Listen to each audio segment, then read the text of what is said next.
Morning guys. तो हमारे कल हमने फ्लोरा की बात कर ली थी और फ्यूना के बारे में थोड़ा बहुत डिस्कस कर लिया था। तो आज देखिए, हम अगर डेजर्टिक एरिया की बात करें तो सबसे पहले हमारी अनफेवरेबल कंडीशंस मिलती है। सेकेंड हम कहें तो प्रेसिपिटेशन बहुत लो है, टेम्परेचर बहुत हाई है, वाटर स्टॉर्म्स एयर स्टॉर्म्स या वाइंड स्टॉर्म्स होते हैं। तो देखिए ये सब क्या है, वहाँ पर पाए जाने वाले फ्लोरा फ्यूना इन सब के लिए क्या है, एक चैलेंजिंग करेक्टर है, हम कहें एक चैलेंज की तरह होता है, जिसके अकॉर्डिंग उन्हें अडप्ट होना ही पड़ता है, नहीं तो क्या है सरवाइव नहीं कर पाते। तो अगर हम बात करें तो हमारे डेजर्टिक एरिया में बेसिकली जो ऑर्गेनिज्म या फ्यूना मिलते हैं उनमें क्या है, ऐसे कुछ करेक्टर्स डेवलप हो जाते हैं जिससे कि वैसे वो अपनी ट्रांसपायरेशन रेट को कम कर देते हैं और उस जो एक्सटेंट हीट है, जो टेम्परेचर इतना हाई हो रहा है उसको क्या है, उसके अकॉर्डिंग अपनी जो डेली रूटीन है उसको सेट कर लेते हैं। तो देखिए, हम थोड़े थोड़े ऑर्गेनिज्म का एग्जांपल लेके चलेंगे जिनमें हम कैसे कैसे अडेप्टेबल्स आ रहे हैं उनकी बात करेंगे। तो सबसे पहले देखिए, हमारे डेजर्टिक एरिया में अगर हम फ्यूना की बात करें तो हमारे है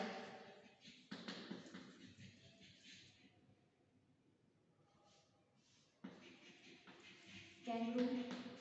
इसके अलावा लिजार्ड, और हम कहें तो snake, antelope, camel, arthropods, like हम इसमें ले सकते हैं हमारे स्कॉर्पियन बिच्छू को ले सकते हैं और कॉकरोच वगैरह मिल जाते हैं। इसके अलावा हम बात करें तो इंसेक्ट्स की कुछ वैरायटीज मिलती है। तो ये सब क्या है, डेजर्टिक एरिया में मिलते हैं, जो कि क्या है डेजर्टिक एरिया के अकॉर्डिंग अपने आप को क्या करते हैं, अपने अंदर कुछ करेक्टर्स डेवलप कर लेते हैं। जैसे कि हम अगर बात करें तो सबसे पहले हम हर्बीवोरस की बात करते हैं, गाय भैंस बकरी जो डेजर्टिक एरिया में मिलती है। तो वो क्या करते हैं, ज़्यादातर वो अपने मतलब वाटर के लिए, देखिए एक तो हमारे डेजर्टिक एरिया में वाटर स्ट्रेस है, ठीक है, हमारे ग्राउंड वाटर लेवल है वो काफ़ी लो होता है, टेम्परेचर हाई होता है, प्रेसिपिटेशन 0 से हमारी 25 है, जो कि कब मतलब होगी नहीं होगी उसको हम कुछ कह नहीं सकते। इसके अलावा हम बात करें कि वाइंड स्टॉर्म्स आते हैं, तो हमारे जो हर्बीवोरस एनिमल्स है, जो हमारे वो एनिमल्स जो हमारे प्लांट्स पर डिपेंड करते हैं, तो वो ज़्यादातर देखिए अपनी जितनी भी वाटर की रिक्वायरमेंट है वो प्लांट्स के थ्रू ही कंप्लीट करते हैं। क्योंकि आप जानते हैं जो डेजर्टिक प्लांट है उनमें ज़्यादा हमारे सक्यूलेंट्स प्लांट मिलते हैं, जो कि अपने लीफ में, अपने रूट में, अपने स्टेम में क्या है वाटर को स्टोर करके रखते हैं। तो ये जो हर्बीवोरस है वो टोटली क्या है, अपनी वाटर की रिक्वायरमेंट के लिए उन्हीं पर ही डिपेंड करते हैं। और ये ज़्यादातर ये जहाँ पर प्लांट कम्युनिटी है उसके आसपास के एरिया में ही मिलते हैं, जहाँ पर वाटर स्प्रिंग्स है वगैरह, या हम कहें वाटर के छोटे मोटे सोर्स हैं उनके आसपास मिलते हैं, या फिर जहाँ प्लांट कम्युनिटी मिल रही है उसके आसपास मिलेंगे। इसके अलावा हम अगर हमारे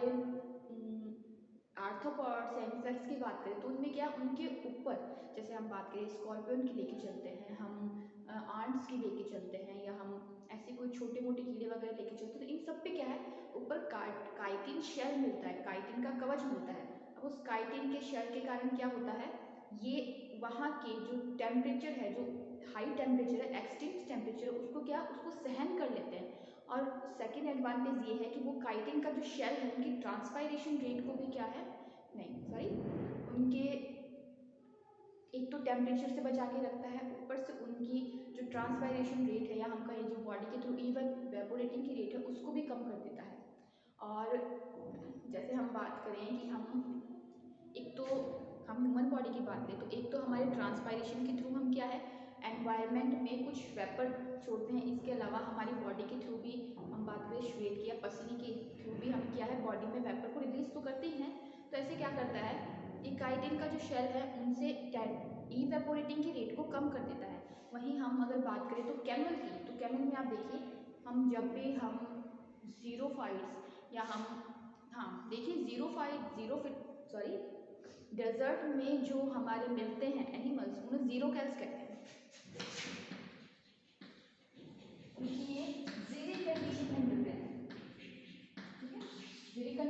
मतलब है हमारे वाटर स्ट्रेस होना, हाई टेम्परेचर होना, ठीक है, या अनफेवरेबल कंडीशंस, तो इन्हें जीरो कैल्स कहते हैं। तो जब भी हम किसी डेजर्ट में मिलने वाले हम किसी एनिमल की अडेप्टेशंस की बात करते हैं, फीचर्स की बात करते हैं, तो सबसे पहले हम कैमल को लेके चलते हैं, क्योंकि देखिए उसमें क्या होता है, एक तो गद्दीदार पैर मिलते हैं जिससे क्या है वो सॉइल के टेम्परेचर को सहन कर पाता है, ऊपर से उसको क्या है अपनी जो डंग और यूरिन है उसको काफ़ी कंसंट्रेट कर देता है, काफ़ी सांद्र कर देता है, काफ़ी गाढ़ा कर देता है, जिसकी वजह से क्या है वो जो हमारी वाटर लॉस है उसको कम कर देता है। इसके अलावा जो हमारे कैमल्स होते हैं उनके कान भी छोटे छोटे होते हैं, आँखें भी मतलब काफ़ी मतलब बड़ी बड़ी सी पल्प होती है, तो क्या है वो उससे धूल भरी आंधियों से बचाती है। इसके अलावा हम बात करें तो उसमें गले में एक थैली होती है जिसमें वो क्या करता है अपना पानी को स्टोर करके रखता है, जिससे वो क्या है बाद में यूज़ लेता है। तो ऐसे हमारे क्या है कैमल्स में अडेप्टेशन होते हैं, जिससे वो क्या है कैमल्स में कुछ फीचर्स डेवलप हो जाते हैं जिससे वो वहाँ के एक्सटेंट टेम्परेचर, वाइंड स्ट्रॉम्स और वाटर स्ट्रेस के क्या है झेल पाता है। अब इसके अलावा हम अगर स्नैक्स की बात करें या फिर हम रेड्स वगैरह की बात करें, तो देखिए ये क्या है सॉइल की लोअर लेयर तक क्या है बिल बना के रहते हैं, कैनाल्स बना के रहते हैं, बोरोस बना के रहते हैं। तो क्या होता है कि दिन के टाइम में उनमें ही रहते हैं, क्योंकि देखिए सॉइल की अपर लेयर में हमारी जो सैंडी सॉइल होती है जब बहुत ज़्यादा धूप पड़ती है तो इसकी क्या है इसकी अपर लेयर है वो बहुत गर्म हो जाती है नीचे, लेकिन नीचे की लेयर है सैंड की वो क्या है वो ठंडी रहती है। उसके टेम्परेचर में हमारे लगभग 20 से 35 डिग्री सेल्सियस के टेम्परेचर का अंतर आ जाता है। तो क्या है ये जो है जो स्नैक्स है रेड्स वो क्या है सॉइल की डीप में बॉल बिल बना के रहते हैं, कैनाल्स बना के रहते हैं, तो दिन भर ये क्या है उनके अंदर रहते हैं और रात के टाइम में ये बाहर निकलते हैं, क्योंकि रात के टाइम में आप जानते हैं हमारे डेजर्टिक एरिया में अगर हम बात करें तो दिन के और रात के टेम्परेचर में 20 से 22 डिग्री सेल्सियस का डिफरेंस आ जाता है। तो ये सब क्या करते हैं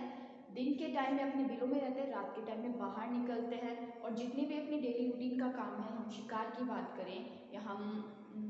डेली रूटीन की और सारे काम है फूड की बात करें, तो ये सब क्या है रात के टाइम में कंप्लीट करते हैं। दिन के टाइम में क्या है टेम्परेचर से हाई टेम्परेचर से बचने के लिए दिन भर अपने बिलों में छुपे रहते हैं। इसके बाद में हम अगर कार्निवोरस की बात करें तो कार्निवोरस देखिए अपने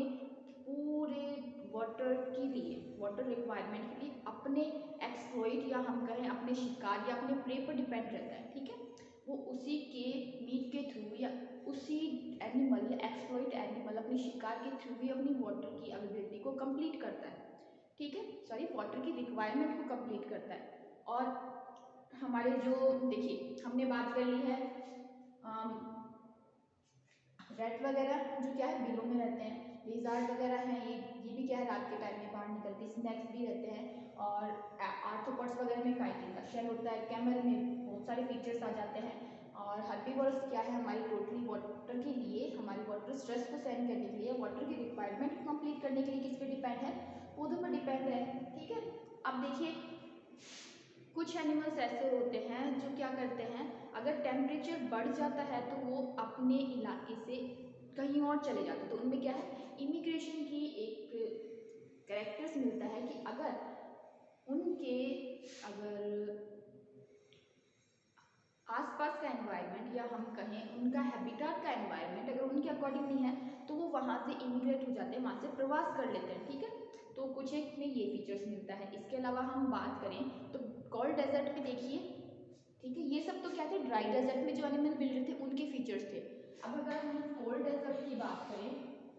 तो कोल्ड डेजर्ट में देखिए मोस्टली कौन मिलते हैं भालू वगैरह मिलते हैं या लोमड़ी वगैरह मिलती है, ठीक है। तो उनमें देखिए पॉलर बियर वगैरह तो उनमें एक तो काफ़ी घने बाल मिलते हैं, हेयर्स काफ़ी डेंस होते हैं। इसके अलावा हम बात करें तो स्किन के नीचे फैट की इंसुलेटिंग लेयर मिलती है जो कि क्या है उन्हें हीट प्रोवाइड करवाती है, ठीक है। ठंडे मौसम में टेम्परेचर बहुत कम हो जाता है, बर्फीली हवाएं चलती है तो वो जो इंसुलेटिंग फैट लेयर है वो क्या है उन्हें हीट प्रोवाइड करवाने का काम कराती है। इसके अलावा कुछ एक जो हमारे जो एनिमल्स है ऑर्गेनिज्म है वो क्या है हमारे चिल कोमा में चले जाते हैं, ठीक है। जैसे ही टेम्परेचर बढ़ता है वैसे वो चिल कोमा में चले जाते हैं और जिसमें अगर जब तक ठंड रहती है तब तक वो क्या कहते हैं कोमा में रहते हैं या कहीं नींद में रहते हैं और जैसे ही हम टेम्परेचर उनके अकॉर्डिंग होता है वो क्या है वापस आ जाते हैं चिल कोमा से बाहर। वैसे ही हमारे कुछ ड्राई डेजर्ट के भी कुछ एनिमल्स होते हैं जो भी क्या है टेम्परेचर जब बढ़ जाता है तो वो हीट कोमा में चले जाते हैं, ठीक है। तो ये तो थे हमारे फ्यूना के बारे में कि डेजर्ट में हमारी किस टाइप की फ्लोरा मिलती है और उसको एडवर्स कैरेक्टर्स को या चैलेंजिंग जो जितने फीचर्स है उनको सहन करने के लिए, उनको टॉलरेट करने के लिए उनमें किस टाइप के फीचर्स डेवलप हो रहे हैं। नेक्स्ट हमारा पॉइंट आता है वाटर को लेकर। तो वाटर की हम बात करें तो सबसे पहली बात, वाटर स्ट्रेस की कंडीशन मिलती है, प्रेसिपिटेशन बहुत कम होता है, 0 से 25 होता है, और इसी वाटर की अवेलेबिलिटी के बेसिस पर उसको क्या है एरिड और सेमी एरिड हमने दो पार्ट में डिवाइड कर दिया था। एरिड वो जहाँ पर वेजिटेशन कवरिंग बहुत कम है, वाटर स्ट्रेस बहुत ज़्यादा है, और सेमी एरिड में क्या है वाटर प्रेसिपिटेशन थोड़ी अच्छी होने के कारण वहाँ पर वाटर स्ट्रेस की कंडीशन मतलब वाटर थोड़ी ज़्यादा मात्रा में हम क्या है रिक्वायर्ड मिल जाता है वहाँ पर, और वहाँ पर थोड़ी सी वेजिटेशन कवरिंग भी होती है। तो हमने इसको एरिड और सेमी एरिड पार्ट में हमने डिवाइड कर दिया था वाटर अवेलेबिलिटी के या हम कहें पानी के मिलने की कंडीशन या प्रेसिपिटेशन के बेसिस पर। तो देखिए बेसिकली डेजर्टिक एरिया है टोटली वाटर के लिए किस पे डिपेंड करते हैं, हमारी रेनफॉल होने पर, ठीक है, रेनफॉल होने पर। और यहाँ पर अगर हम बात करें तो 0 से लेकर 25 सेंटीमीटर पर ईयर बरसात होती है, ठीक है, इतनी रेनफॉल होती है। तो इतनी कम बरसात होने में क्या है इनके ड्रेनेज सिस्टम बहुत पुअर टाइप का होता है, ठीक है, ड्रेनेज सिस्टम बहुत पुअर टाइप का होता है, इसलिए क्या है डेजर्ट फ्लड की कंडीशन आती है। क्योंकि क्या होती है कभी कभी इनमें इतनी बरसात होती है, इतनी कम बरसात होती है, लेकिन कभी कभी किसी क्लाइमेट चेंजेस की वजह से क्या है अचानक से बहुत ज़्यादा रेनफॉलोइंग हो जाती है, तो ड्रेनेज सिस्टम खराब होने की वजह से वहाँ पर फ्लड कंडीशन आ जाती है, क्योंकि सॉइल का ड्रेनेज सिस्टम है वो बिल्कुल अच्छा नहीं होता है। उसका हमने एग्जांपल दिया था, हमारे चिली डेजर्ट की बात की थी हमने, अटकाम डेजर्ट की, जहाँ पर एक बहुत बढ़िया वाली फ्लड आई थी, 2 घंटे में सब कुछ लबालब हो गया था और उसमें 25 लोग भी मर गए थे। तो रेनफॉल बहुत कम है तो ड्रेनेज सिस्टम पुअर हो जाता है, और ड्रेनेज सिस्टम पुअर होने के कारण क्या है अगर बरसात होती भी है तो भी ग्राउंड वाटर लेवल नहीं रेज होता है, नहीं बढ़ता है। इसके अलावा हम बात करें तो यहाँ पर क्या है छोटे छोटे मोटे हमारे क्या है वाटर सोर्सेज मिलते हैं, जिनमें भी वाटर अवेलेबिलिटी हम बात करें तो वो भी रेनफॉल होने पर डिपेंड करती है। तो यहाँ पर मोस्टली देखिए अगर कोई वाटर सोर्सेज मिल रहा है तो हाई इवेपोरेटिंग रेट होने के कारण वो क्या है एक्सोइड टाइप का होगा, जैसे कि हम बात करें प्राचीन टाइप का होगा। इसमें हम एग्जांपल ले सकते हैं हमारी नील नदी का, हमारी येलो रिवर का, या फिर हम बात करें अगर इंडिया की तो आपने सरस्वती नदी का नाम सुना था, ठीक है, वो भी क्या है हमारी बड़ी प्राचीन नदी है, अब कहाँ देखने को मिलती है पर लोग कहते हैं वो अंडरग्राउंड रिवर है, ठीक है। तो ये जितनी भी हमारे जो छोटे मोटे स्प्रिंग्स होते हैं, छोटे मोटे जो वाटर सोर्सेज होते हैं, लेक्स होते हैं, वो क्या हाई इवेपोरेटिंग रेट के कारण या तो वो ख़त्म हो जाते हैं या फिर हम बात करें कि यहाँ पर अंडरग्राउंड वाटर सिस्टम मिलता है, ठीक है। तो यहाँ पर कुछ पुरानी हम कहें प्राचीन या ऐसी नदियाँ मिलती है जिनमें क्या है जिनकी जो बहने की दर है या हम कहें कि जो वाटर करंट होता है वो बहुत कम होता है, शैलो टाइप की रिवर होती हैं, और इनमें क्या है इनमें जो वाटर की मात्रा है हम वाटर क्वांटिटी कहें वो भी क्या होती है बहुत कम होती है। तो ये तो थी हमारे वाटर सोर्सेज की बात की, रेनफॉल कम होने के कारण और ड्रेनेज सिस्टम अच्छा नहीं होने के कारण यहाँ एक तो फर्स्ट बात कि इसका ग्राउंड वाटर नीचे होता है, सॉरी ग्राउंड वाटर लेवल बहुत नीचे होता है, रेस नहीं कर पाता है। सेकंड हम बात करें कि जो थोड़े बहुत जो वाटर सोर्सेज मिलते हैं वो टोटली रेन वाटर के लिए किस पे रेन फॉलोइंग पे डिपेंड करते हैं, लेकिन हाई इवेपोरेटिंग रेट होने के कारण क्या होता है उनमें पानी ज़्यादा दिन ठहर नहीं पाता है, या फिर अगर कुछ स्प्रिंग्स वगैरह मिलती है तो अंडरग्राउंड टाइप की होती है, ठीक है। और हम अगर बात करें कि डेजर्टिक एरिया में किस टाइप की हमारी मिल जाएंगी नदियाँ, तो हम एग्जाम्पल ले सकते हैं हमारी नील नदी का, येलो रिवर का, हमारी सरस्वती नदी का, ठीक है। तो ये हो गई हमारे वाटर की बात। नेक्स्ट अगर हम बात करें तो देखिए हमने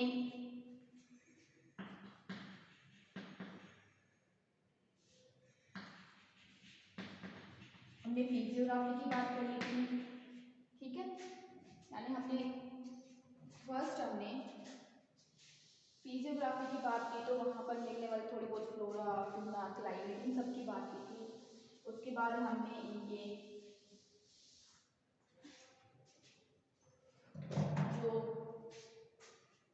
फिजियोग्राफी की बात की, उसके बाद जियोग्राफी की बात की जिसमें हमने मिट्टी के बारे में लेके चल के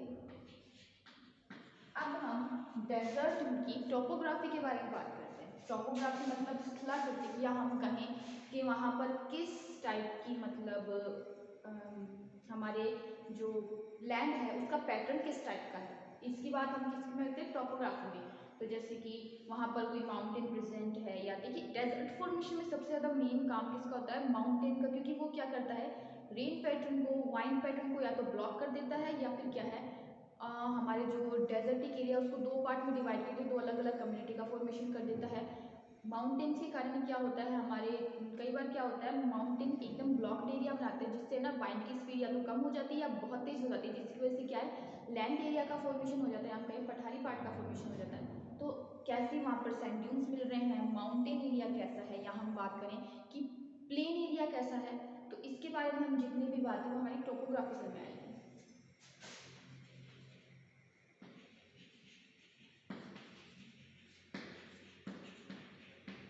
तो फर्स्ट टोपोग्राफी ऑफ डेजर्ट में हम स्थलाकृति, ठीक है,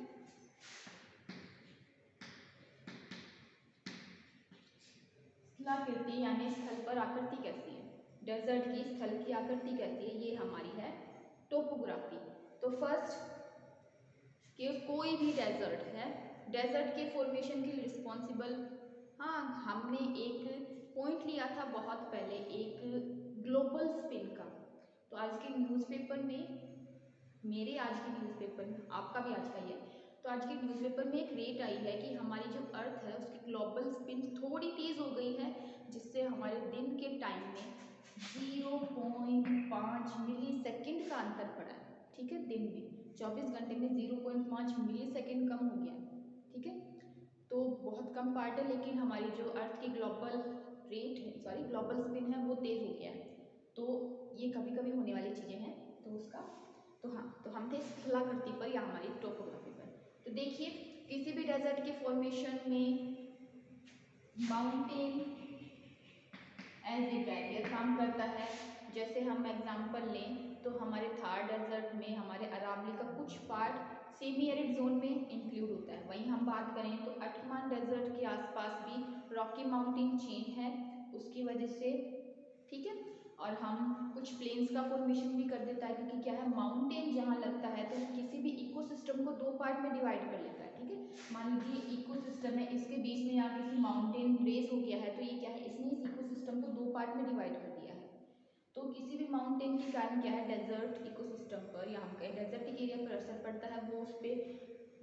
उसके रेन पैटर्न पे असर करता है, उसके वाइट पैटर्न पर असर करता है। तो हमारे डेजर्टिक एरिया में या तो माउंटेन्स मिल सकते हैं, या हमारे सैंड एरिया मिल सकता है, या हमारे कोस्टल एरिया मिल सकता है, या फिर हम बात करें कि प्लेन्स मिल सकते हैं हमें। तो ये जो चार है हमारे, इनके बारे में हम बात करेंगे टोपोग्राफी में, ठीक है।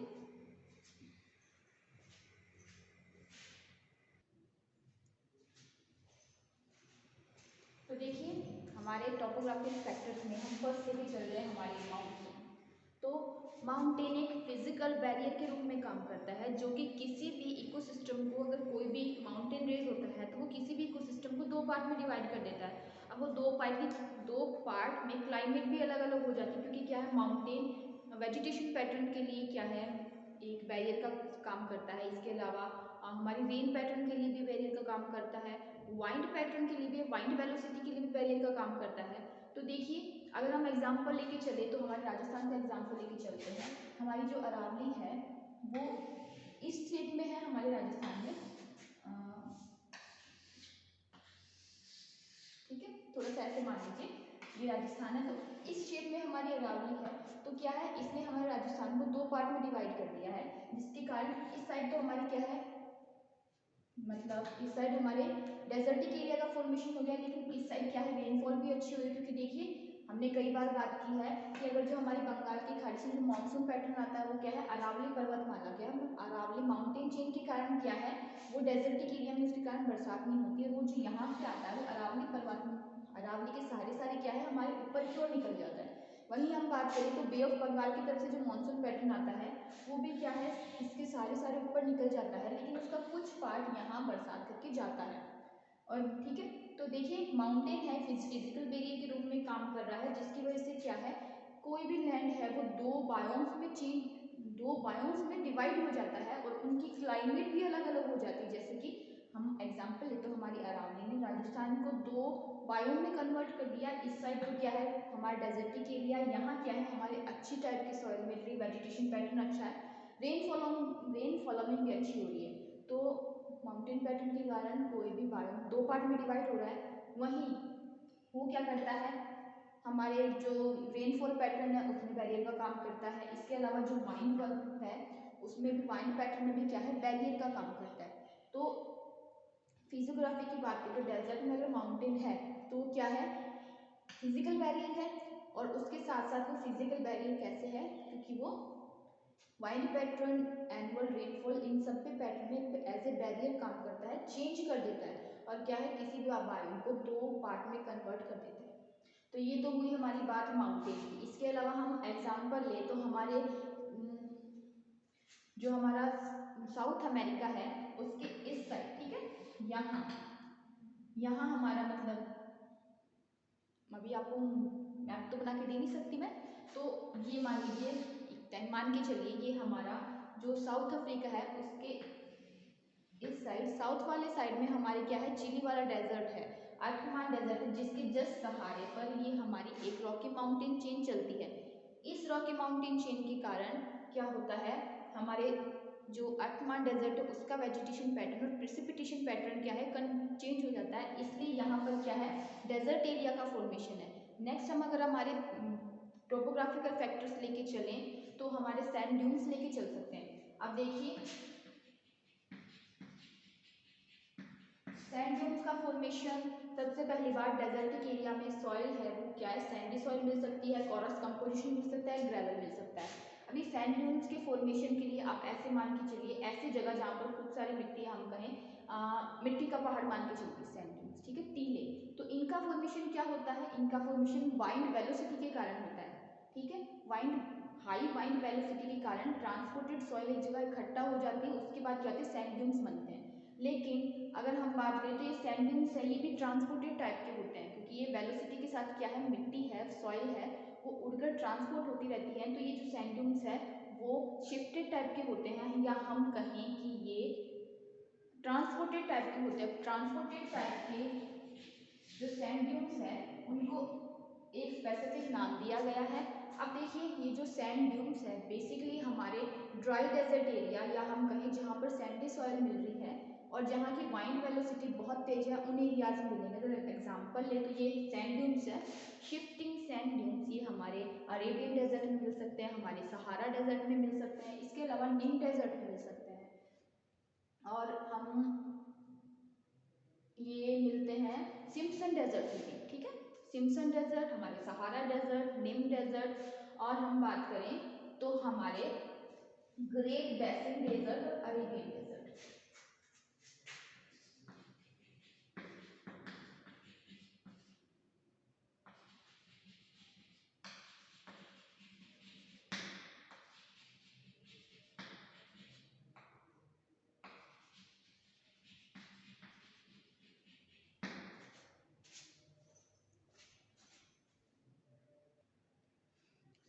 तो देखिए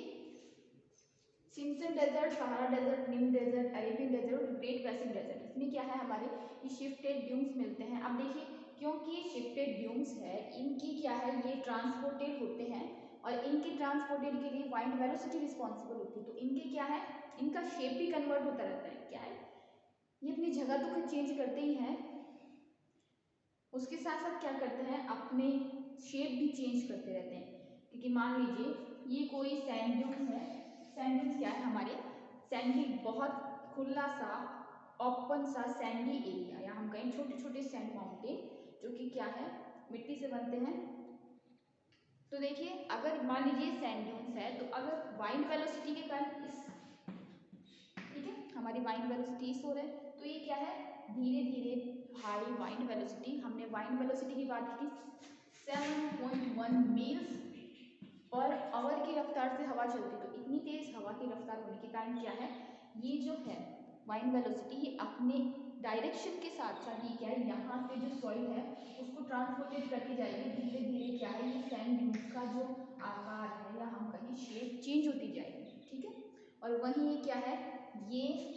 वाइंड वेलोसिटी है, ये जो ये सॉइल अपने साथ लेके जा रही है, इसको कहीं और जाके इकट्ठा कर देगी। तो ये क्या है,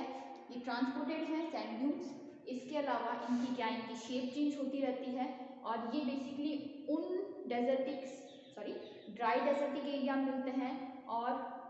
उन डेजर्टिक एरिया मिलते हैं जहाँ पर स्पेशली हमारी सैंडी सॉइल मिल रही है, ठीक है, जहाँ की सॉइल का कंपोजिशन में सैंडी सॉइल है। तो ये हुई हमारे सैंड ड्यून्स की बात। नेक्स्ट हम लेके चले तो हमारे डेजर्टिक प्लेट्स की बात कर सकते हैं।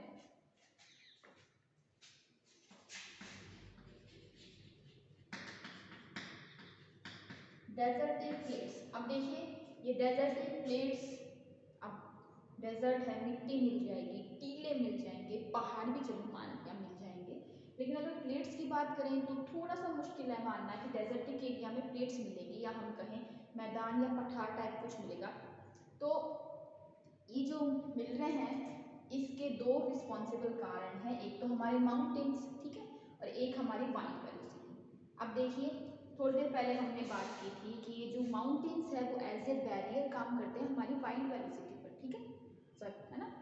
लेकिन कई बार क्या होता है, ये माउंटेन से ऐसे कॉम्प्लेक्स कंपोजिशन बना लेते हैं या फिर हम कहें ऐसे बंद जगह बना लेते हैं जिससे क्या है, वाइंड बैरियर ना होके टनल के रूप में बहती है, ठीक है, एक टनल के रूप में बहती है, जिससे क्या है वहाँ पर प्लेट्यू का फॉर्मेशन हो जाता है, प्लेट्स का फॉर्मेशन होने लगता है, या हम कहें रॉकी प्लेट का फॉर्मेशन होने लगता है। वापस से रिपीट करते हैं, बेसिकली माउंटेन वाइंड वेलोसिटी के लिए एज ए बैरियर काम करती है, लेकिन कुछ ही कंडीशन में माउंटेन्स क्या करते हैं, कॉम्प्लेक्स एक क्लोज कॉम्प्लेक्स एक जगह का फॉर्मेशन कर लेते हैं, एक प्लेस का फॉर्मेशन कर लेते हैं, जिससे क्या है वाइंड है वो बैरियर के माउंटेन है वो बैरियर के रूप में ना काम करके टर्नल बना देते हैं वाइंड वेलोसिटी के लिए, और उस टर्नल के कारण जैसे कि वाइंड वेलोसिटी और स्पीड हो जाती है, उसको स्पीड है वो और तेज हो जाती है वाइंड्स की, हवाओं की, तो जिसकी वजह से क्या है एक रॉक की प्लेट का फॉर्मेशन हो जाता है, ठीक है। जैसे कि हम एग्जाम्पल लें, सीधा सा एग्जाम्पल लेते हैं, हमारे गाँवों में क्या है, हमारे खुला मैदान मिलता है तो हवा तेजी तेजी से चलती है, लेकिन अगर हम हमारे सिटीज़ में आ जाते हैं तो बड़ी बड़ी बिल्डिंग होने के कारण क्या है वो एज ए बैरियर काम करती है, लेकिन अगर हम गली वगैरह की बात करें तो वो एज ए टनल काम करती है हवा के लिए, तो हमारी बिल्डिंग्स तो क्या है बैरियर बन गई, लेकिन जो हमारी सड़क वगैरह बन रही, जो हमारी गली वगैरह बन रही, वो क्या है टनल के रूप में काम करती है, और उन टनल में क्या है वाइंड की वेलोसिटी बहुत तेज हो जाती है, ठीक है। तो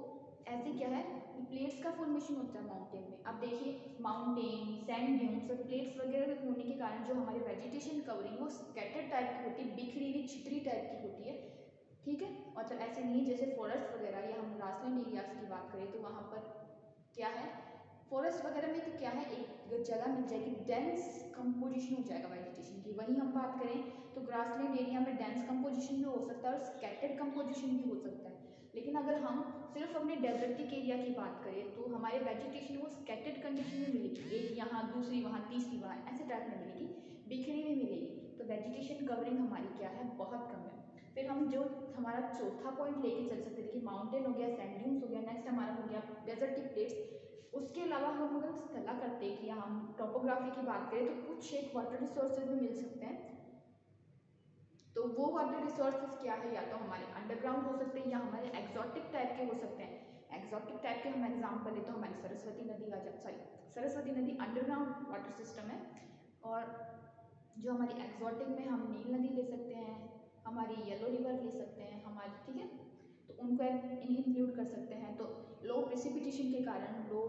रेनफॉल के कारण, टेम्परेचर हाई होने के कारण और इवेपोरेटिंग रेट ज़्यादा होने के कारण या तो वाटर रिसोर्सेज,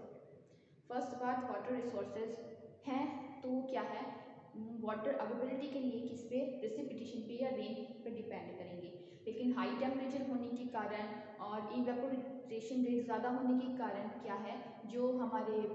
रिसोर्सेज हैं वो या तो शैलो टाइप के मिलेंगे और एक्सोटिक टाइप के मिलेंगे, उनमें क्या है वाटर करंट है वो बहुत कम होगा और थोड़े से शैलो टाइप के होंगे, और कुछ एक जो स्प्रिंग्स वगैरह हैं कुछ रिवर्स वगैरह हैं वो अंडरग्राउंड टाइप की मिलेगी, अंडरग्राउंड रिवर मिलेगी, ठीक है। एग्जाम्पल में हम लें तो हमारी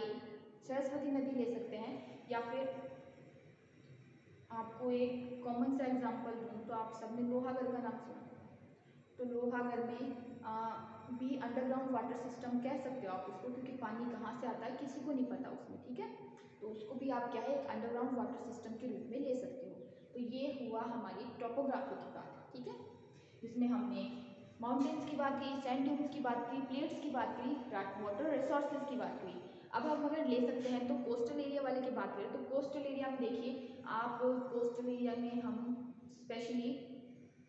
नाम से पता चल रहा है कि कोस्टल एरिया डेजर्ट, मतलब ये समुद्र के आसपास डेजर्ट है, लेकिन सैलिनिटी ज़्यादा होने के कारण यहाँ पर वेजिटेशन कवरिंग नहीं मिलती है, या वेजिटेशन में कवरिंग मिल भी जाती है तो स्कैटर्ड कंडीशन में मिलती है। इसके अलावा